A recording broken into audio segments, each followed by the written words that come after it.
사람은 어떤 계획을 세운다고 해도 완벽하게 이루어지지 않습니다. 어떤 완벽한 성격을 가진 사람이 완벽하게 치밀하게 계획했다고 해도 돌발 상황은 언제든지 발생할 수 있지요. 우리 인생 내가 계획한 대로 흘러가던가요? 그렇지 않습니다. 우리의 계획은 내가 계획한 대로 흘러가지 않지만 하나님의 계획은 피조물인 우리와 비교할 수 없을 만큼 완벽하십니다. 하나님은 어떤 일의 시작부터 끝까지 단 하나의 오차도 허용하지 않으세요. 하나님의 섭리는 모든 사역에 있어서 단 하나의 변수도 허용하지 않습니다. 하나님은 전지전능한 속성을 가지셨기 때문에 완벽하게 세상을 다스리십니다. 하나님께서는 지구를 창조하셨지만 인간의 타락이라는 변수가 이 땅을 더럽혔어요. 예수님은 타락한 인간을 구원하기 위해서 이 땅에 내려오셨는데 사탄의 방해라는 변수가 등장했습니다. 사탄은 예수님이 태어났을 때는 누구를 동원했어요? 헤롯을 동원해서 방해했어요. 예수님을 죽이려 했죠. 예수님이 좀 사역을 시작하실 때는 누구를 충동질했습니까? 바리새인들, 종교 지도자들을 충동해서 방해했어요. 그리고 마지막에는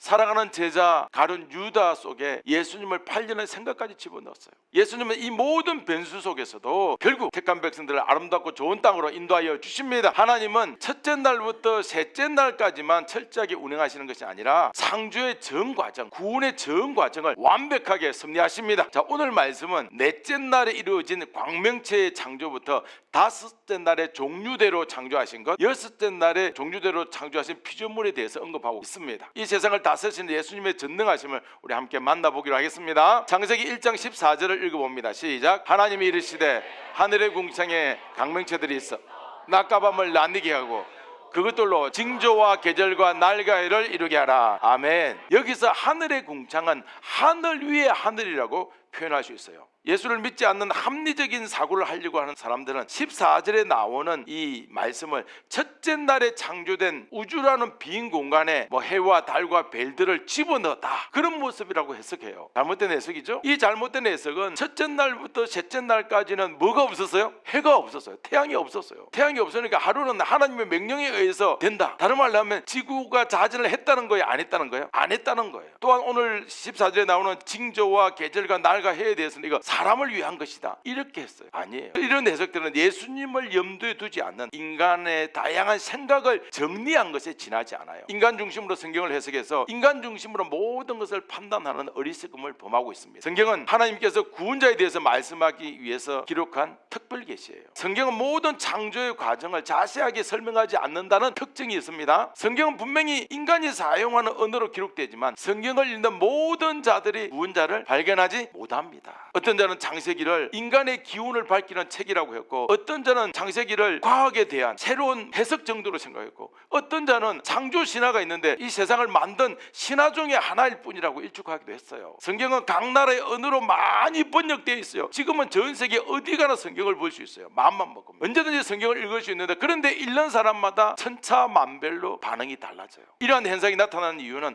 하나님께서 택한 자들에게만 특별 계신 성경을 깨달을 수 있도록 여러 장치를 마련해 두셨기 때문이에요. 하나님께서 구원자에 대한 이야기를 철저히 숨기시면 아무리 성경을 읽어도 안 보이는 거예요. 따라서 오늘날 많은 사람들이 성경을 열심히 읽지만 예수님에 대한 믿음이 이르지 못하는 것은 이상한 일이 전혀 아닙니다. 진화론이 과학이라고 믿는 사람들 많습니다. 그 사람들 창세기 1장 1절부터 안 믿어요. 의심합니다. 이성적 사고를 가진 사람들은 아니 이게 문맥이 안 맞잖아, 성경을 문맥으로 해석하려고 해요. 그래서 문맥이 안 맞으니까 읽을 가치가 없다, 이렇게 말해요. 그런데 보세요. 하나님은 구원자에 대해서 관심 없는 자, 예수님에 대해서 관심 없는 자, 하나님보다 자기 생각을 더 중요하게 생각하는 자들을 성경에서 있잖아요, 멀어지게 만들어요. 그런 사람들 성경에서 멀어지게 만들고 난 뒤에 그들을 하나님의 구원에서 하나씩 제외합니다. 무섭지 않습니까? 하나님은 택한 자들에게 구원자 예수 그리스도를 계시하기 위해서 성경을 기록하셨어요. 성경은 하나님에 대한 모든 내용을 기록한 책이에요? 아니에요? 아니에요. 예수님의 구원 역사가 무엇인지를 알려주기 위해서 기록된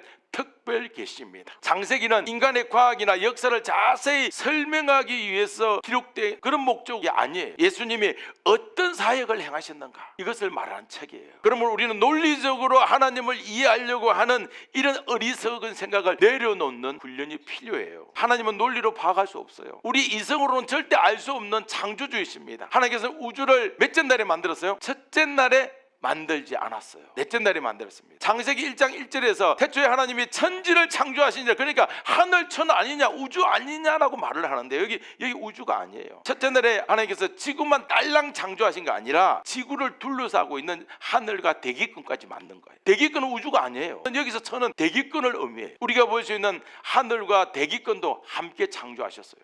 넷째 날 궁창은 하늘 위의 궁창, 이게 하늘 위의 우주를 뜻해요. 그러니까 우주는 몇째 날에 만들었다고요? 넷째 날에 만들었어요. 첫째 날에는 지구를 만드는데 지구만 딸랑 만든 게 아니라 지구를 둘러싸고 있는 하늘이라고 하는 공간과 대기권과 지구 물질이라는 것을 만드신 거예요. 아멘. 근데 우리들도 그렇고 과학 좀 안다 하는 사람들은 첫째 날에 우주라는 공간이 없는데 지구만 있다는 거 이상하지 않냐, 그래서 당연히 첫째 날에 우주는 만들어졌다 이렇게 생각해요. 그러나 그렇게 생각하면 지구는 있잖아요, 광활한 우주의 작은 행성에 불과해지는 그런 초람이 됩니다. 아니에요. 하나님은 예수님께서 장차 이 땅에 임할 것을 아시고 지구를 제일 먼저 창조하셨어요. 예수님은 세례 요한을 통해서 여자가 낳은 자 중에 가장 큰 자라고 말해요. 왜 큰 자입니까? 보세요. 예수님은 지구에 임재하신 구원자를 앞서서 소개하고 그분의 사역을 예비하는 세례 요한이 지구상에서 가장 큰 자라고 평가하십니다. 예수님은 구원자를 아는가 모르는가를 기준으로 큰 자와 작은 자를 구분하십니다. 예수님의 계시를 듣는 자가 가장 큰 자예요. 예수님을 구원자로 믿는 자가 누구보다 위대합니다. 하나님은 첫째 날에 우주라는 넓은 공간이 아니라 지구를 먼저 만드셨어요. 지구는 예수님께서 죄인을 구원하기 위해서 임재하시고 사역하시는 장소입니다. 그래서 지구는 가장 위대한 행성입니다. 여러분, 목성이 토성이 아무리 예쁘고 멋져도 거기에는 위대한 행성이 아니에요. 예수님이 사역하시는 지구가 그 어떤 행성보다 중요합니다. 하나님은 끝없는 우주 공간을 첫째 날에 만드실 수 있는 전능한 분이세요. 하지만 예수님이 사역하시는 지구를 가장 먼저 창조하셨습니다. 우주가 제 아무리 넓고 커도 지구보다 중요하지 않아요. 예수님이 밟으시는 땅, 예수님이 바라보시는 하늘, 예수님이 거니시는 바다, 예수님이 만지시는 흙 모두 어디에 있습니까? 지구에 있습니다. 여러분 PPT를 한번 보시죠. 같이 읽어보겠습니다. 시작. 피조물은 예수님과 관련이 있을 때만 귀하다고 여김을 받습니다. 아멘. 그래요. 피조물은, 우리도 피조물이잖아요. 예수님하고 관련 있을 때만 귀하다고 여김을 받습니다. 그래서 우주는 덜러리에 불과합니다. 인간은 그런 거예요. 지구가 태양빛을 받아서 낮과 밤이 되니까 태양을 위대한 존재라고 생각한 나머지 어떤 날은 태양을 신처럼 받들어요. 또 어떤 조상들은 밤에, 우리 조상들이죠, 밤에 달만 크게 뜨면 물 떠놓고 자기 소원을 아뢰입니다. 더 충격적인 것은 무엇인지 알려드릴까요? 여러분, 뽀로로를 아십니까? 어느 날 뽀로로 친구들이 하늘에 별을 보러 갔는데 해성이 떨어졌는데 뽀로로 친구들이 뭐라고 하는지 아세요? 자, 소원을 빌어봐. 충격이었어요. 저는 세상에 뽀로로처럼 평균도 소원을 비는데 얼마나 이 진화론적인 세상 미신이 강한지 모르겠어요. 이런 생각 때는 하나님이 무엇을 귀하게 여기고 무엇을 천하게 여기는지 하나도 모르기 때문에 나타내는 모습이에요. 여러분, 최대 다수의 최대 행복은 아십니까? 멋지지 않습니까? 학교 다닐 때 이게 공리주의인데 공리주의는 몰라. 공리주의는 아무것도 모르고 최대 다수의 최대 행복, 이야 멋진 말이에요. 이들은 공리주의라고 하는데 이 사람들은 쾌락은 선, 고통은 악이라고. 왜냐하면 다수의 행복을 위해서 소수가 희생되는 건 당연하다 이렇게 생각해요. 하지만 하나님은 구원자를 믿지 않는 다수보다 예수님을 영접하는 한 영혼을 더 귀하게 여기십니다. 하나님의 생각과 인간의 생각은 전혀 달라요. 인간의 미래라는 생각은 우주라는 공간이 없는데 어떻게 지구만 존재할 수 있냐고, 첫째 날 그렇게 어떻게 창조하냐고. 하지만 하나님은 그런 어리석은 질문에 대답하지 않으시고 첫날에 지구를 창조하셨다 이렇게 선포하셔요. 우주의 중심은 예수님이 2000년 전에 초림하신 곳, 장차 하늘로부터 재림하는 지구예요. 우주는 지구의 덜러리에 불과합니다. 사랑하는 여러분, 우리가 존귀한 이유는 무엇입니까? 하나님은 왜 우리에게 구원자 예수를 믿도록 하셨을까요? 우리는 타락한 존재잖아요. 우리 안에서 나오는 것은 아담이 선악과를 따먹었던 그 타락함과 그 죄성과 악함밖에 없어요. 그래서 하나님은 지구에 거하는 모든 인간들을 존귀하게 여기지 않습니다. 하나님은 예수님을 믿는 자, 예수님의 영을 가진 자를 사랑하십니다. 여러분, 예수님의 영이 있으십니까? 네, 있으십니다.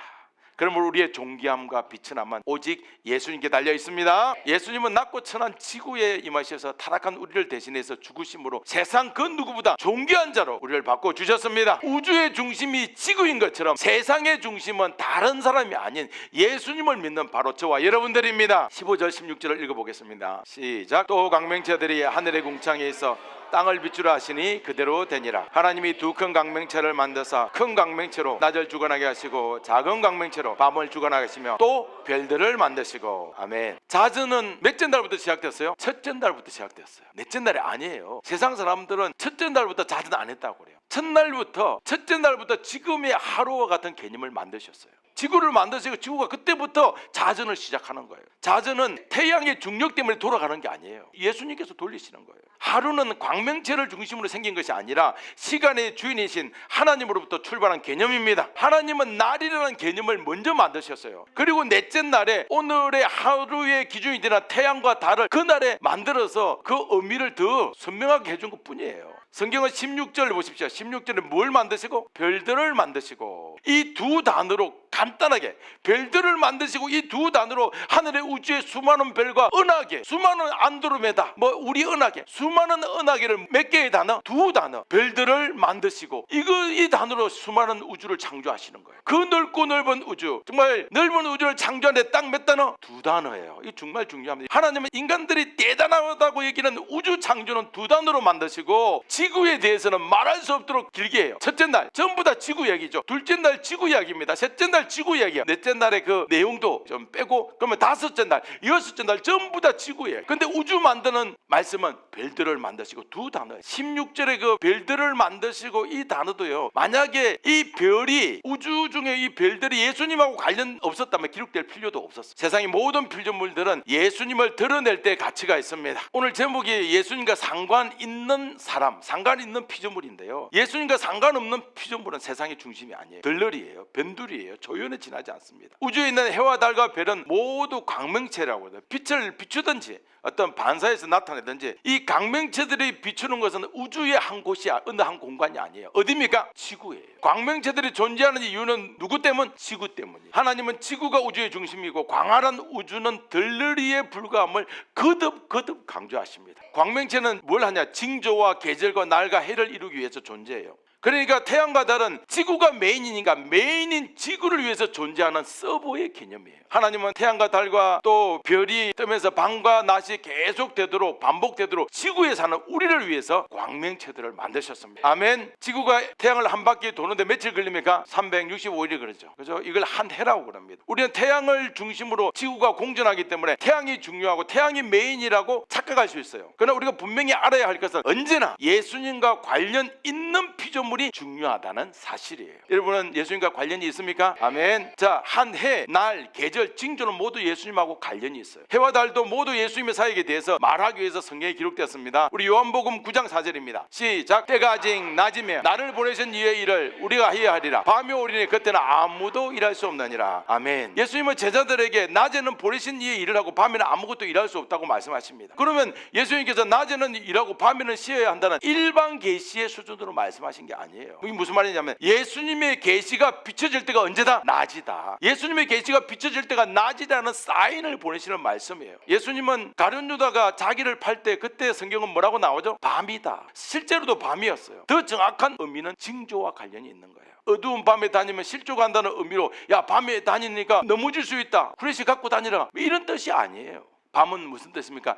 예수님의 계시가 없을 때가 밤이라는 사인으로 말씀하신 내용이에요. 자, 징조는 신호거든요. 신호. 그럼 이 신호를 누가 보낼까요? 배를 보고 점치는 사람들이 말하는 그런 신호입니까? 아니에요. 우리 성경 예레미야 10장 2절을 보십시다. 시작. 여호와께서 이와 같이 말씀하시되 여러 나라의 길을 배우지 말라. 이방 사람들은 하늘의 징조를 두려워하거니와 너희는 그것을 두려워하지 말라. 아멘. 여기서 징조는 사인이에요. 예수님께서 성경 본문을 주시고 사인을 주시는 거예요. 그러니까 하나님은 해와 달과 별을 통해서 징조를 보여주세요. 해와 달과 별을 보고 어떤 징조를 보여주시나 하면, 첫 번째는요, 예수님이 이 세상에 태어나실 때 동방 박사들은 무엇을 보고 달려왔어요? 별을 보고 베들레헴으로 왔어요. 하나님은 창조 넷째 날에 이미 별을 보고 구원자를 찾아오는 사건을 징조로 보여주시는 거예요. 예수님이 십자가에 죽으실 때 하늘이 어떻게 됐습니까? 어떤 징조가 있었습니까? 그때는 정오였잖아요. 12시 정오였어요. 그런데 온 땅에 어둠이 임하고 하늘이 정말 칠흑처럼 어두워졌어요. 이런 현상을 징조라고 하는 거예요. 하나님의 하늘에 해와 달을 주고 별을 곳곳에 아름답게 쫙 뿌리잖아요. 이건 예수님에 대한 사인을 보여주기 위한 것입니다. 아멘. 야구할 때 이렇게 하시고 하는 거 아시죠? 저도 사인을 하나 보내볼까요? 이렇게 하고 이렇게. 창세기 1장 17을 읽어봅니다. 시작. 하나님이 그것들을 하늘의 궁창에도 땅을 비추게 하심에. 아멘. 그러니까 이 광명천은 있잖아요, 태양처럼 스스로 빛을 내는 것을 항성이라고 그래요. 달처럼 지구처럼 태양빛을 받아서 반사하는 것을 행성이라고 그래요. 그래서 항성과 행성으로 나눠져 있어요. 빛은 1초에 30만 킬로미터를 가요. 그래서 우리 어릴 때 1초 눈 한번 깜짝하면 빛은 지구의 7바퀴 반을 돈다. 그러니까 지구의 둘레는 4만 킬로고 4, 7, 28, 그죠? 7바퀴 반이 맞죠. 우리가 보는 밤하늘 별들 가깝게 보이지만 빅데이를 보시죠. 북극성만 해도 있잖아요. 북극성만 해도 정말 빛의 속도로 가도 몇 년 걸린다고요? 430년이 걸려요. 그냥 걸어가는 게 아니에요. 빛의 속도로 1초에 30만 킬로미터를 가도 태양에서 지구까지 도착하는 빛에 8분 걸려요. 8분 좀 남짓 걸리죠. 자, 여기서 이제 중요한 것은 이거예요. 기독교 안에서도 뭐가 있냐면 진화론자들이 있다는 거예요. 이것을 유실론적 질환론자라고 그래요. 그들은 주장하기에 이런 거예요. 머나먼 우주에 있는 별 수십억 년 떨어져 있는 그 빛이 이 땅에 비출 때에는 수십억 년이 걸린다는 거예요. 광년으로 해도 수십억 년이 걸린다는 거예요. 그러면서 창조 이후에 몇 년이 지났다? 수십억 년이 지났다. 이렇게 말합니다. 그들은 15절에 그대로 된 나라를 수십억 년으로 보는 거예요. 유실론적 진화론자들은 하나님이 세상을 창조하셨지만 창조 이후에 오랜 세월을 거쳐서 진화되었다고 주장합니다. 그들은 교회는 다니지만 예수님을 믿지 않는 자들이 진화론의 영향을 너무 깊이 받은 하나님의 전능하심을 제한하는 자들입니다. 우리는 보통 그대로 된다는 말을 오랜 시간이라고 생각하지 않습니다. 말은 즉시 이루어질 때 뭐라고요? 그대로 된다고 말해요. 하나님을 대적하는 자들, 유실론적 진화론자들은 하나님을 믿는 척하지만 진화론에 빠진 자들입니다. 그대로 된다는 말은 우주의 강명체의 창조가 순간적으로 이루어졌다는 뜻이에요. 우리 하나님은 워낙 전능하셔서 말씀하시는 모든 것들이 그대로 이루어집니다. 하나님께서 강명체를 창조하시고 지구를 비추라 하는 그 순간에 그 빛은 이미 지구에 도달한 거예요. 그래서 그 시간이 얼마일까? 여러분, 예수님은 공간과 시간에 제한받지 않으세요. 자, 여러분, 저는 미국 갔다 오죠. 자, 미국 생각해 보세요. 생각나죠? 이 속도예요, 이 속도. 생각하는 즉시에 도착하는 거야. 빛이 그렇게 도착하는 거예요. 100억 광년 떨어진 곳에 빛이 100억 년 동안 달려서 지구에 도달했다는 뜻이 아니에요. 넷째 날에 빛이 오는데 몇 년 걸릴까 계산하는 것, 그 자체가 하나님의 전능하심을 제한하는 거예요. 하나님의 전능하심은 우리 인간이 감히 상상할 수 없습니다. 창조주께서 광명체를 통해서 발사된 그 빛이 순식간에 도착할 수 있다는 걸 조정할 수 없다라고 인간적으로 생각하는 그걸 뭐라고 하느냐? 그런 사람들을 자기의 상식에, 인간의 상식에 하나님을 가두는 사람들이에요. 무섭죠? 하나님의 전능하심은 거리와 상관없이 이루어져요. 하나님의 전능하심은 시간의 길이와 관계가 없습니다. 아담 창조할 때 갓난아기가 청년이 될 때까지 기다리지 않았어요. 하나님은 아기로부터 나와서 성년으로 자랄 수 있게 할 수 있습니다. 이것은 하나님의 아담을 성인으로 창조했던 것처럼 하나님 창조도 그 빛에 바로 도착하는 것으로 창조할 수 있어요. 동일합니다. 이걸 기억하셔야 돼요. 하나님의 전능하심은 시간과 공간을 초월하십니다. 하나님은 상황에 따라서 전능하신 것이 아니라 영원부터 영원까지 전능하신 분이십니다. 하나님은 아무리 멀리 떨어져 있는 별이라도 순식간에 지구를 비출 수 있도록 만드시는 전능한 분이십니다. 17절에 비추게 하셨다는 말씀이 등장해요. 우주 공간의 별들이 수십억 광년 떨어져 있어도 곧바로 지구를 비추게 하십니다. 성경 어디 찾아보세요. 빛이 출발해서 아직도 오고 있다 이런 말 전혀 없습니다. 왜 이렇게 됩니까? 이미 우리는 많은 영역에서 질환론의 영향을 받은 거죠. 인간 중심 사상의 영향을 받은 거예요. 어느새 우리 생각 속에는 질환론이 깊숙이 들어와 있습니다. 여러분, 슬픈 소식을 하나 알려드릴까요? 미국에서 신학 박사를 따려고 할 때 창조론을 깊숙이 들어가면 신학 박사 학위가 안 나오는 거 알아요? 무섭습니다. 신학 박사인데도 이런 슬픈 현실에 우리가 살고 있습니다. 질환론이 우리 생각 속에 깊숙이 들어온 거죠. 하나님은 그런 우리의 생각을 모두 깨버리시고 예수님으로 성경을 보도록 하십니다. 여러분, 모세가 광야 40년을 어떻게 담대하게 지날 수 있을까 생각해 보셨어요? 그것은 모세가 광야 40년 동안 하나님께서 모세에게 창세기를 알려주신 거예요. 창세기를 알려주시니까 그걸 계속 기록하면서 읽고 들으면서 광야를 지날 수 있었어요. 얼마나 멋집니까? 이스라엘 백성 이집트에서 노예 생활하실 때 400년 동안 가장 위대하다고 생각하는 믿는 신이 누구였어요? 태양신이었어요. 그들은 어느새 400년 동안 모든 사람들 태양만 보면 야, 오늘도 해 떴다. 특별히 그 동네는 비도 잘 안 오니까 오늘도 해 떴다 해보고 기도하는 거예요. 너무 많이 듣고 보아서 자동으로 세뇌가 된 거예요. PPT를 하나 보시죠. 이게 뭐냐 하면 마을 어귀마다 있잖아요. 장성이 있었어요. 천하대장군, 지하여장군. 그래서 많은 사람들이 지나가다가 그 앞에 기도하고 가요. 우리는 그게 뭐라고 하면서 발로 차고 다녀요. 그런데 우리도 있잖아요. 어려운 일이 생기잖아요. 바로 가서 기도해요. 누구한테 배웠어요? 어른들한테 배운 거예요. 정말 무섭습니다. 세뇌의 무서움이에요. 그런 이스라엘 백성들을 출애굽시키자마자 날을 바꿔요. 달력을 바꿔요. 우리나라의 설날은 음력으로 1월 1일이죠. 이스라엘 설날을 언제로 바꿔주지 않았어요? 시작하는 날을 6월절로 바꿔주신 거예요. 6월절이 시작이다. 얼마나 멋집니까? 광야 40년 동안 그 긴 시간을 어떻게 이기겠어요? 창세기를 계시하심으로 착각 속에 있는 백성에게, 태양신 진짜라고 생각하는 이 착각 속에 있는 이 백성들에게 창세기를 계시해 주심으로 하나님의 전능하심을 알려주셨습니다. 파라오를 신의 아들이라고 했어요. 태양의 아들, 이집트가 최고의 신이라고 숭배했던 태양조차 하나님의 만드신 피조물에 불과하다는 것을 전능하신 하나님이 창세기를 통해서 알려주시는 거예요. 하나님의 전능하심이 얼마나 큰지 말씀 한마디에 그들이 신이라고 여기던 태양조차도 비교 안 되는 그 넓은 우주를 단번에 창조하셨습니다. 그래서 하나님은 불안과 초조함이 가득한 백성들 향해서 창조주의 전능한 속성을 선포하시는 거예요. 모세는 얼마나 외로웠겠습니까? 창조주 하나님의 창세기 말씀을 들으면서 광야 40년을 담대하게 지낼 수 있었던 거예요. 그 옆에 있던 부하 여호수아도 모세가 알려주는 창세기 말씀을 들으면서 가나안 땅을 정복할 수 있었던 것입니다. 하나님의 전능하심은 성도에게 구원을 베푸는 일을 능히 하십니다. 하나님의 다스리심은 성도의 처음부터 마지막까지 완벽합니다. 하나님의 섭리는 성도의 모든 사람에서 가장 좋은 방향으로 이끌어 주십니다. 성도는 완벽하기 때문에 구원받는 존재가 아니라 불완전하지만 전능하신 예수님의 사역으로 천국에 이르는 자들입니다. 18절 19절을 읽어봅니다. 시작. 낮과 밤을 주관하게 하시고 하나님이 보시기에 좋았더라. 저녁이 되고 아침이 되는 이는 넷째 날이니라. 아멘. 하나님은 넷째 날에 해와 달로 낮과 밤을 주관하시고 빛과 어둠을 나누신 뒤에 마지막에 뭐라고 말씀하십니까? 보시기에 좋았더라. 하나님이 뭘 보시기에 좋았다고 하실까요? 우리가 우주를 보고 야 은하수 멋지다, 오로라 멋지다, 넷째 날 창조된 우주와 별을 보고 기쁨을 감춰주면서 야 나 전문가지, 너 봤지? 그러면서 좋아서 덩실덩실 춤을 추는 분이 아니에요. 하나님이 기뻐하시는 단 하나의 이유는 누구 때문이에요? 예수님 때문입니다. 예수님은 어둠에 빠진 우리를 살리기 위해서 인간의 모든 죄악을 담당하셨어요. 우리 안에 있는 모든 어둠을 쫓아내시고 예수 믿으면 빛과 같은 존재가 되는 거예요. 결국 예수님을 인해서 어둠이었던 우리가 빛 대신 예수님과 하나가 됩니다. 하나님께서 겉으로 바라고 원하셨던 일, 예수님의 사역으로 완벽하게 성취됩니다. 그래서 하나님은 이런 창조된 빛을 보고 누구를 보는 거예요? 예수님을 보고 기쁨의 감정을 이기지 못하는 거예요.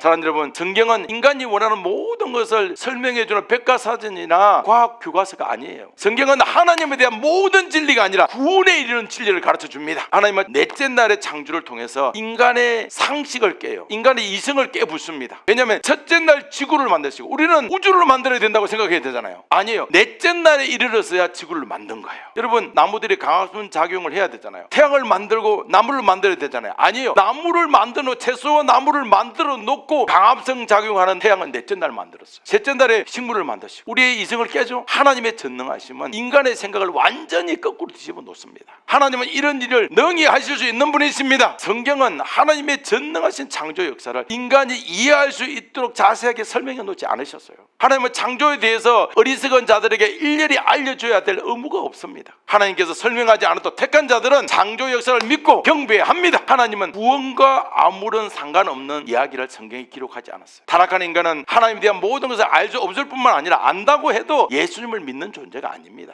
우리가 창세기를 읽으면서 관심을 보여야 하는 부분은 진화론의 영향을 깊이 받은 과학에 대한 정보가 아니에요. 우리는 하나님께서 예수님의 어떤 사역을 보고 그렇게 기뻐하시는지, 하나님께서 첫째 날에 창조하신 지구를 장차 하나님께서 어떻게 만들어 가시는지를 알아야 합니다. 세상 학문은 우리에게 호기심 조금 주고 우리를 지옥으로 인도해요. 그러나 성경이라는 특별 계시는 구원자가 누구인지 알려주고 천국으로 인도해 주십니다. 우리도 그렇고 지금 세상 사람들 어떤 지식이 우리의 영혼을 살리는지 제대로 모릅니다. 그래서 예수님을 믿는 지금 우리도 세상 사람들이 추구하는 지식이 중요하다, 박사학위 따려면 그렇게 해야 돼, 그런 생각한 나머지 성경도 세상 방식으로 해석하려고 하고 있잖아요. 많은 자들이 성경에서 자신과 맞지 않는 부분들을 골라서 이성이라는 가위로 다 오려내잖아요. 이런 자들은 하나님께 저주받은 자들입니다. 성경은 우리에게 예수님을 가르쳐주고 믿음을 주기 위해서 기록된 겁니다. 그래서 첫째 날에 예수님을 드러낼 수 있는 피조물인 빛을 말한 뒤에는 곧바로 둘째 날로 가요. 첫째 날에 무엇을 창조했는데 절대로 자세하게 말씀하지 않습니다. 창세기 1장에 창조된 모든 피조물들이 다 나오지 않는 이유는 명확해요. 자세히 이야기하면 돌멩이도 창조하시고 흙도 창조하시고 그 안에 철이 들었다, 이런 거 다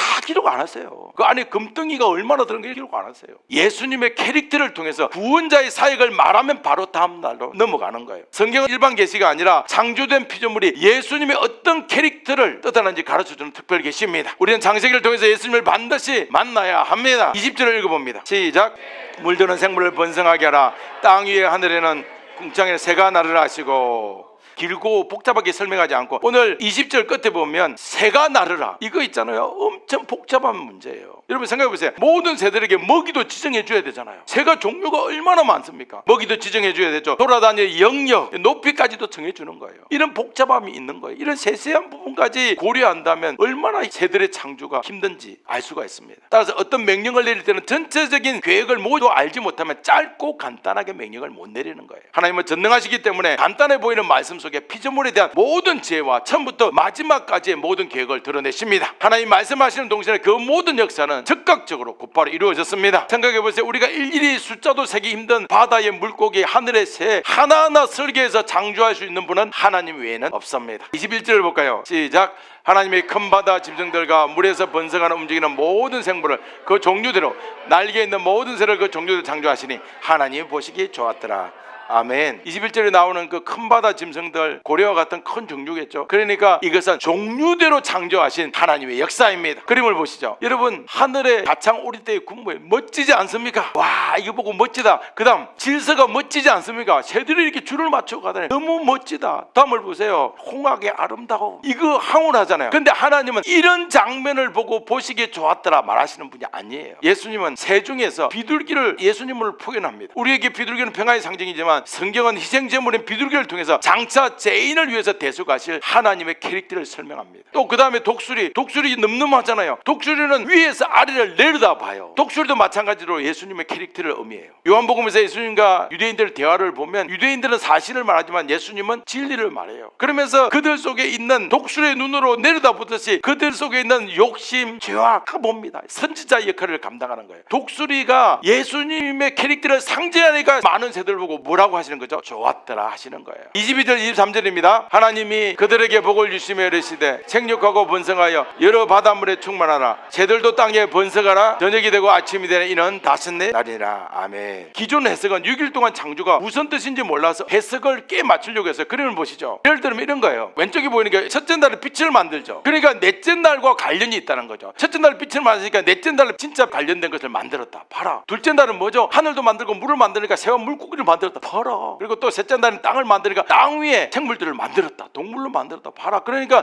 첫째, 둘째, 셋째 날은 넷째, 다섯째, 여섯째 날의 준비 기간이다. 이 해석은 얼핏 보면 맞는 것 같아 보이지만 누구나 생각할 수 있는 그럴듯한 이야기예요. 읽어보면 누구나 조금만 생각해보면 알 수 있어요. 이렇게 주장하는 자들은 넷째 날 하나님이 보시기에 좋았더라. 이 보시기에 좋았더라 한 것도 첫째 날 우주를 창조하시는데 거기에 아무것도 없는 거잖아요. 그래서 해와 달과 별들을 집어넣으니까 와 조화가 이루어졌다. 그래서 멋지다. 보시기에 좋았더라. 그래서 그렇다고 말해요. 그럴듯하지만 절대로 아닙니다. 그렇게 설교하면 지옥 가요. 왜요? 예수님을 빼고 설교하는 거니까. 또 하나님은 왜 물고기와 새에게 번성하라고 했을까요? 물고기와 새 왜 번성하라고 했어요? 예수님과 관련해서 해석할 때만 숨겨진 이면이 드러나는 거예요. 예수님의 캐릭터인 새들도 독수리하고 비둘기만 번성하라고 하지 않았어요. 모든 새와 모든 물고기를 다 번성하라고 하십니다. 기독교인들을 살리기 위해서 세상 예수 안 믿는 사람들까지 번성하게 하시는 거예요. 우리 24절 25절을 볼까요? 시작. 하나님이 이르시되 땅은 생물을 그 종류대로 되는데 가축과 기는 것과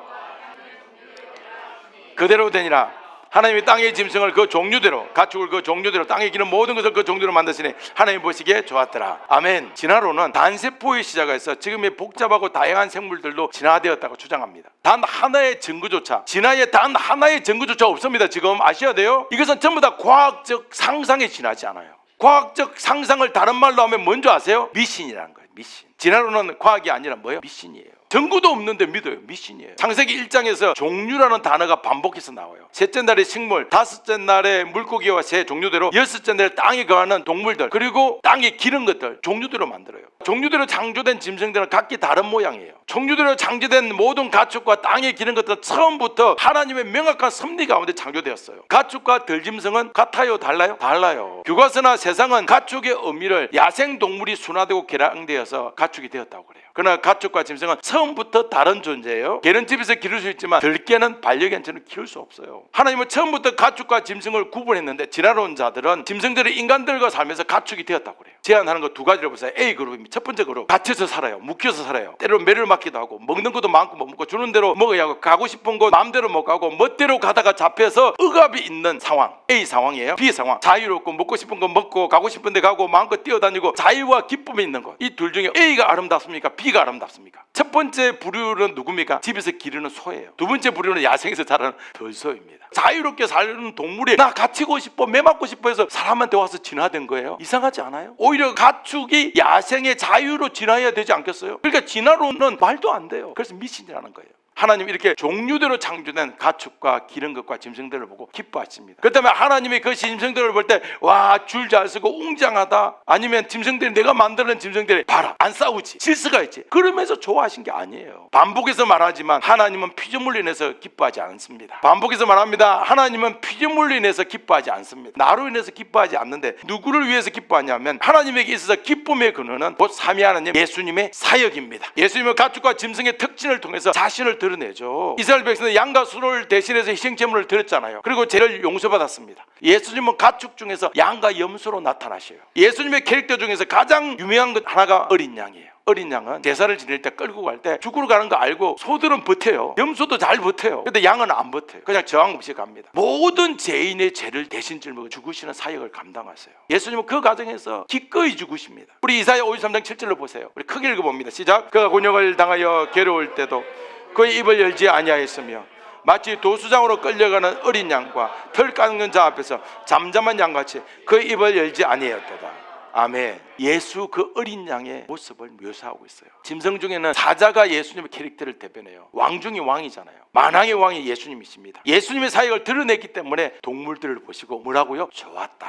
우리 성경을 하나 더 읽어봅니다. 누가복음 4장 25절 26절입니다. 시작. 내가 참으로 너에게 이르노니 엘리의 시대에 하늘이 3년 6개월 동안 닫히어 온 땅에 이스라엘 많은 가보가 있었되 엘리야가 그중 한 사람에도 보내심을 받지 않고 오직 시돈 땅에 있는 사렙다의 한 가보에게 뿐이었으며, 예수님은 화목시기 30년, 일반 시기죠. 공생의 속죄시기라고 하는데 화목시기가 끝나자마자 복음을 어디서 전했을까요? 예수님의 고향, 태어난 고향 말고 자란 고향 나사렛에서 제일 먼저 복음을 전했어요. 예수님을 직접 복음을 전했더니 아무도 안 믿고 거부하는 거예요. 그래서 그들에게 뭐라고 말씀하냐면 오늘 엘리야 얘기를 꺼내는 거예요. 엘리야 시대 때 3년 6개월 동안 가뭄으로 수많은 사람들이 고통당할 때 엘리야를 이스라엘 백성들의 가부들에게 보내지 않고 사렙다의 이방인에게 보냈다는 거예요. 이게 무슨 말이냐 하면 예수님은 구원자의 말씀을 직접 들을 수 있다는 것이 얼마나 큰 축복인지를 알려줬는데 듣는 자들은 오히려 예수님을 죽이려고 했다는 거예요. 그렇습니다. 우리도 예수님을 배척했던 나사렛 사람들과 별반 다르지 않아요. 들을 귀가 없고 보는 눈이 없어서 예수님을 거부하고 오해합니다. 우리는 베드로처럼 예수님을 직접 보지 못했어요. 예수님 제자 중 제일 예수님하고 친한 사람이 누구였어요? 사도 요한. 늘